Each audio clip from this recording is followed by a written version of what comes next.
हाय, आज आपण पेटास प्लॅन्ट थोडे आणले होते मी.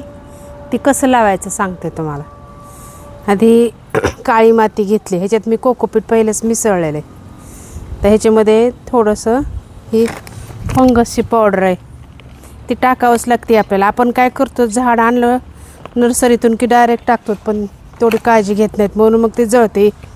एवढी फंगसची पावडर टाकायची.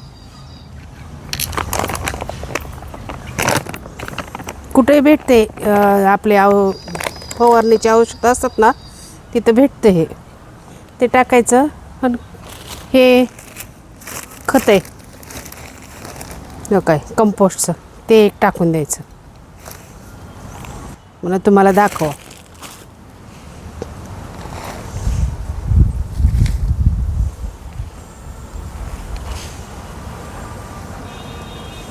ते ह्या कुंडीत लावणार आहे मी. लावताना हे आहे, लावताना हे असंच नाही करायचं, याला थोडं मोकळं करायचं. ह्याच्यातच पडू द्यायची, पण चांगली असते माती.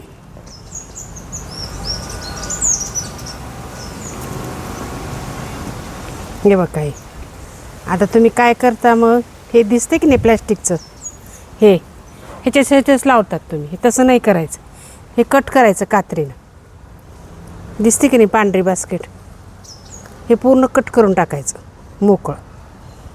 पण काय करतात तुम्ही, हे आणले असं, हे असंच लावून टाकतात. त्याच्या आत असं नाही करायचं. आता बघा, ह्याच्या हे निघालं की नाही, हे कट करायचं. हे नर्सरी त्यांना तेवढंच करायचं असतं, तेवढ्यापुरतंच ठेवायचं असतं म्हणून ते करतात. पण आपल्याला लाँग टर्म झाड जपायचं असलं तर हे असं करावं लागतं. पण ह्याचं काढलं बघा मी, ते प्लॅस्टिकचं. ते प्लॅस्टिकचं जर तुम्ही लावलं तर झाड येत नाही. आता हे मी 2 कलरचं एकत्र लावते.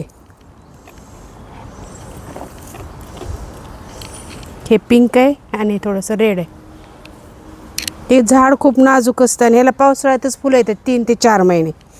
नंतर ह्याला पिवळे पानं काढून कटई करून ठेवून द्यायचं, मग परत ती दुसऱ्या वर्षी फुटते. आज माहिती आवडल्यास लाईक, शेअर आणि सबस्क्राईब करा.